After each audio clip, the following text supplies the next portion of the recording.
So we watched it together. President Trump wrapping up a lengthy news conference, declaring today Liberation Day in our nation's capital.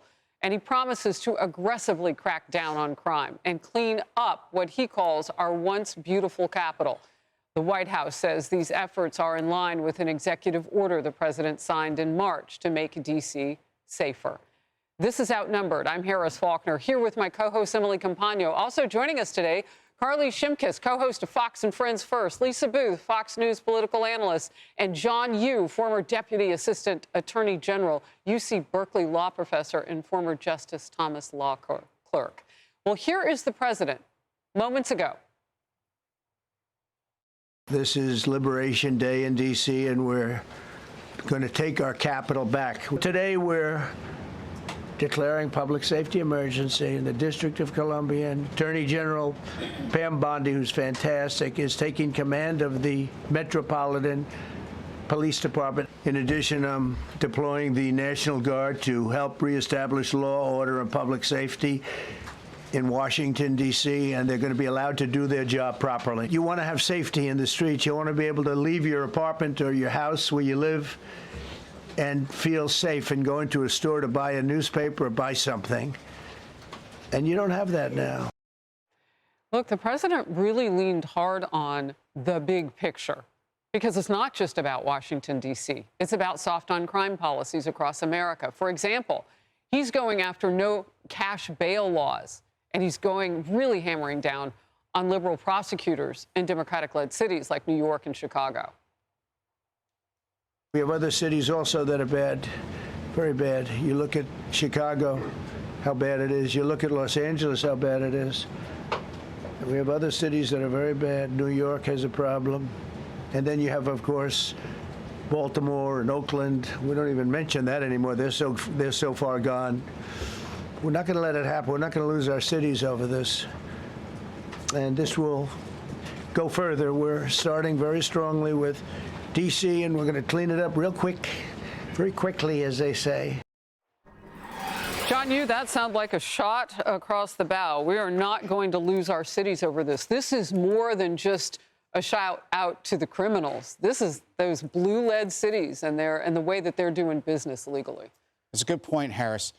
Look, the president can't do a lot about crime in the inner cities in places like Oakland, where I work, or San Francisco, where I'm from, or Philadelphia, where I grew up. These are places where crime has gone out of control. But the one place that the president can put law and order into effect is Washington, D.C. Our founders made the District of Columbia a federal city. They didn't want it under the control of Virginia or Maryland or any other state.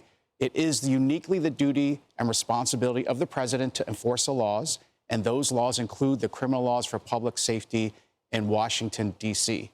Now, he doesn't just need to nationalize the D.C. police and declare an emergency, which can go on for 30 days. He can send in federal law enforcement, which he's done. He can send in the National Guard. There's no governor to fight with, like the governor of California, to send the National Guard in. They're not limited to being there for 30 days. It's going to take time, but I think the president can use D.C. to produce good policies and demonstrate to the rest of the country how to turn around their crime-ridden inner cities. So real quickly, so what we heard the president do today is he put the D.C. police under the AG Pam Bondi's control after announcing that the people from the feds will be in charge. That's what you're talking about. Yes.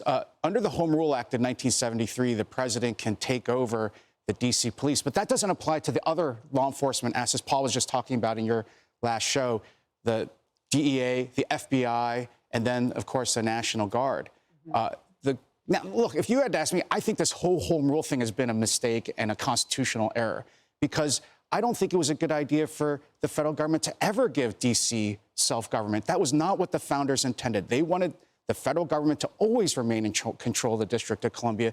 So we're seeing 50 years now of misrule, misgovernment. The murder rate in D.C. has historically always been higher than in other cities in the country. That's fascinating, Emily, because we're actually technically watching the rates of crime fall across the country.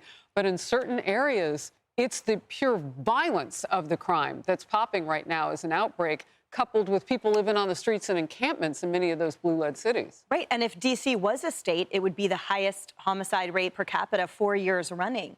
It's been, frankly, an abominable destruction of what could have been a very peaceful and, I think, example of how government should run. I think what I love about this, and I say it with a caveat that this is the first step, there was an excellent articulation today of exactly why this perfect storm has been created. And we saw firsthand as a White House press corps member talked about how he had been robbed at gunpoint by a child and nothing happened. The trauma and the stress are real, and there are lives we cannot get back, including that of a White House intern whose mother to this day says, please, President Trump, do something, right? So here we're seeing that. So we saw the articulation of why things have gotten to this point, and that's the failure of policies, the reclassification of crimes, activists, judges, feckless prosecutors alike. We know it, right? We talk about it all the time. So here we are seeing the president come in and do something, and then during this time, we'll set things right. But it's now up, I believe, to Congress and these cities to take this next step. Because the worst thing ever would be once this president leaves and then all the sand just goes back into the hole and it restores back to normal. So we need to set this precedent and then have it remain. So all these other blue cities that people have given up on have a fighting chance too. Well, and the president said he's not going to give up. He said, we're not going to lose control. So all those cities had better wake up because he's serious about this. Look, I don't want to put our team in our control room too much in hot water here, but do you guys have from the U.S. Attorney of D.C., Jeanine Pirro, talking about the kids, if you will? Because coming out of what Emily said, I think, all right, let's watch this. I see too much violent crime being committed by young punks who think that they can get together in gangs and crews and beat the hell out of you or anyone else. They don't care where they are. They can be in DuPont Circle, but they know that we can't touch them. Why? Because the laws are weak. I can't touch you if you're 14, 15, 16, 17 years old and you have a gun. I convict someone of shooting another person with an illegal gun on a public bus in the chest. Intent to kill? I convict him. And you know what the judge gives him? Probation. Says you should go to college. We need to go after the D.C. Council and their absurd laws. We need to get rid of this concept. Lisa.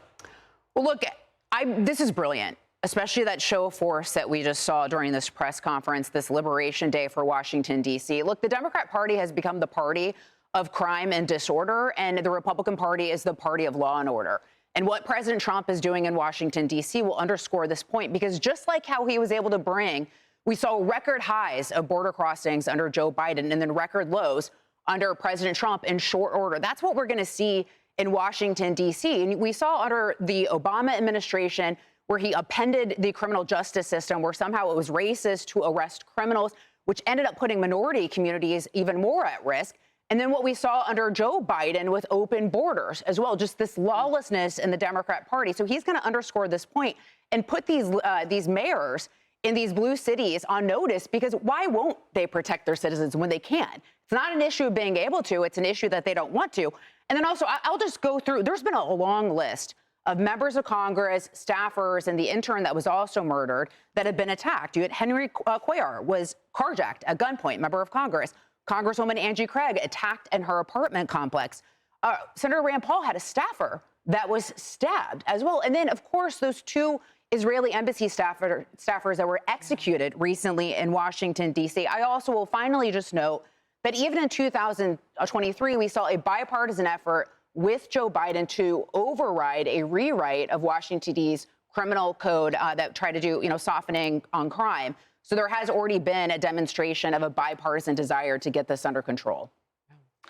Yeah, and the president also, during his remarks, read the long list of victims of Washington, D.C. crime. And the person that I'm thinking about today is Nasratullah Aman-Yar, who worked as an Afghan interpreter, came to the United States and was murdered as a Lyft driver, working a shift as a Lyft driver in Washington, D.C., which means that he survived Taliban rule, working for the U.S. government, came to the United States for safety, and then was killed in our nation's capital.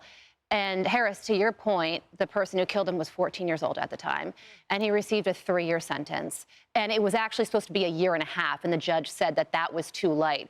So what President Trump and Jeanine Pirro are trying to do is increase that, because a lot of these young people are being used for their youth. 100%. Because the older people in the gangs know that they won't get a severe sentence. So then you see these, I mean, not even teenagers sometimes, 12, 13-year-olds committing heinous crimes.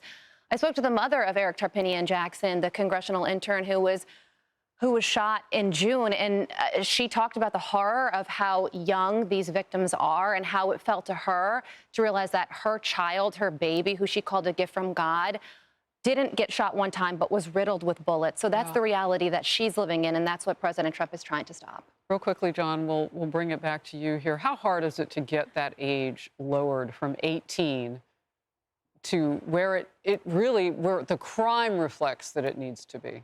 Look, the way it is now with this special treatment of juvenile offenders is a product of this kind of woke revolution in criminal law that I think President Trump and the federal government are trying to stop.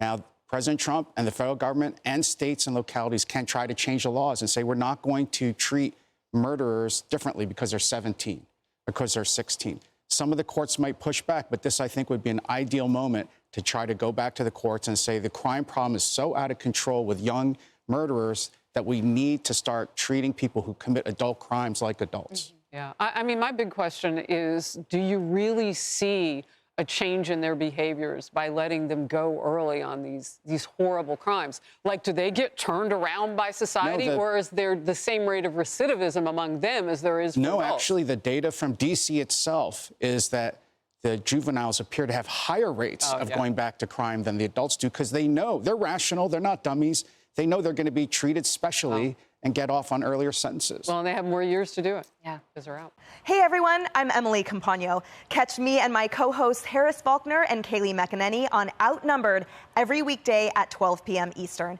or set your DVR. Also, don't forget to subscribe to the Fox News YouTube page for daily highlights.